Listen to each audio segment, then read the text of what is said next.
The Gray Hills home for boys was perfectly unpleasant in every way. The secrets it hid being only one of many reasons it was so feared. But you learned in foster care that you didn't complain. Not even in the worst of homes. If you did, you were beaten, starved, or worse. At Gray Hills, they only had to give us kids one warning. Mrs. Blanche. No one quite knows why people are so afraid of Miss Blanche. The older boy said she was a vampire who once a year took the nastiest boy at her home as a human sacrifice. Others say she was a ghost, as old as the dilapidated, unkempt home itself. And if you made eye contact with her, she stole your soul. Some said she was just a nasty old witch that you didn't want to be on the bad side on. But there was one thing they all agreed on. The tall, the small, the young, the old, the well-behaved, and the misbehaved. If you went to the forbidden third floor at exactly 4 o'clock, you were never heard from again. I was 15 years old, and a prom child when they dared me to do it. Tommy, the oldest boy at the home, at nearly 18, and his cronies Butch and Ace. They saw the tough boy attitude and decided to make it a test.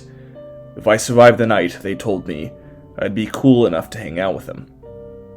I hadn't quite decided if I wanted to, if I'm being quite honest, but nonetheless, I didn't like being challenged, and so at exactly 3:55 a.m., I ascended the dark, creaky wooden staircase in the pitch dark.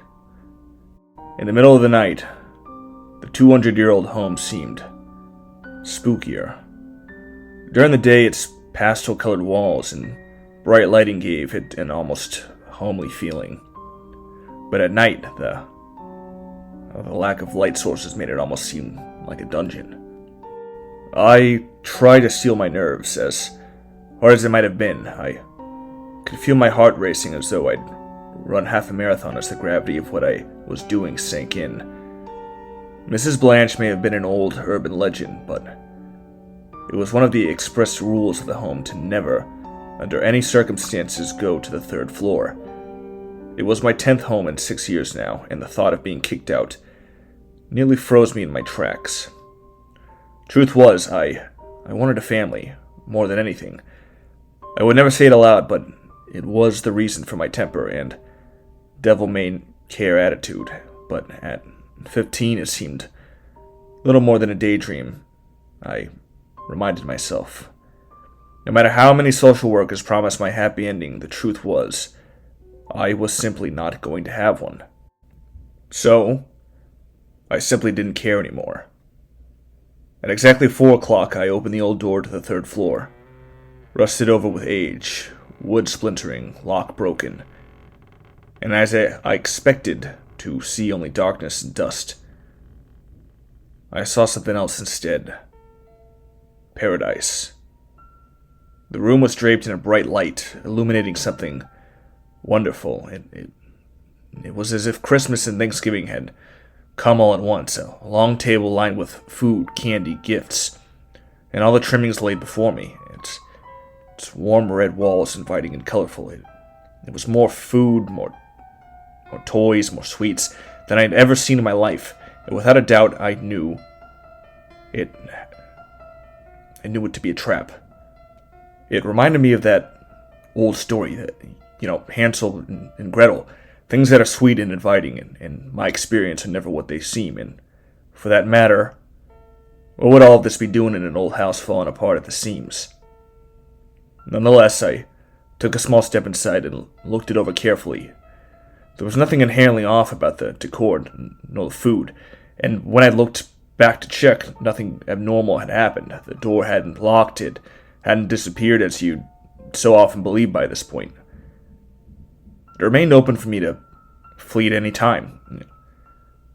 It left me a single question. What was happening here? It was then that I noticed the neatly folded letter at the head of the table. It may have been a big mistake, I believed, but on the other hand, it was, as they say, curiosity that killed the cat. Instead of walking right out, I took that paper and decided now was the time to leave. With this as proof, I had done as they asked. The room let me leave, and I will never understand why. There was no Mrs. Blanche, no deadly curse, no evil spirit. But there was an uneasy dread that crept over me long before I descended the stairs and found the home empty. Not just the children or workers, mind you, but abandoned, empty, as if everyone and everything had vanished in the night. Panic set in about that time as I rushed out the front door and into the still night air, but the home was not all changed. Where there had been a long dirt road now stood a firm black surface. Where there had been trees now stood tall buildings, and on our once quiet road a blinding light of some sort of vehicle hit me long before I felt my body hit the ground and my vision grow dark. They told me I'd been missing 100 years, told me that Grey Hills had been abandoned after World War II. They kept my name out of the paper, kept my story under lock and key, and when I was released from their hospital, they put me back into foster care. In a world I barely knew anymore. A world that had forgotten me, the old house, and the story of the forbidden third floor.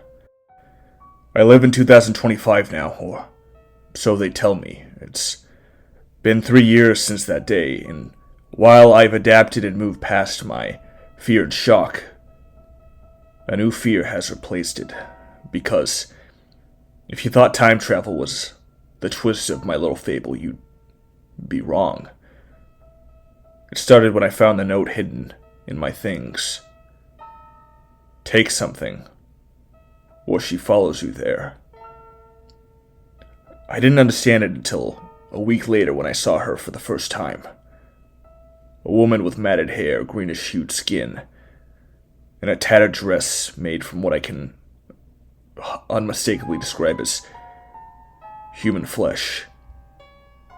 She watches me from the corner of every house, pearly white fangs bared in a smile that would be inviting if she wasn't so unsettling. Every year she gets a little closer.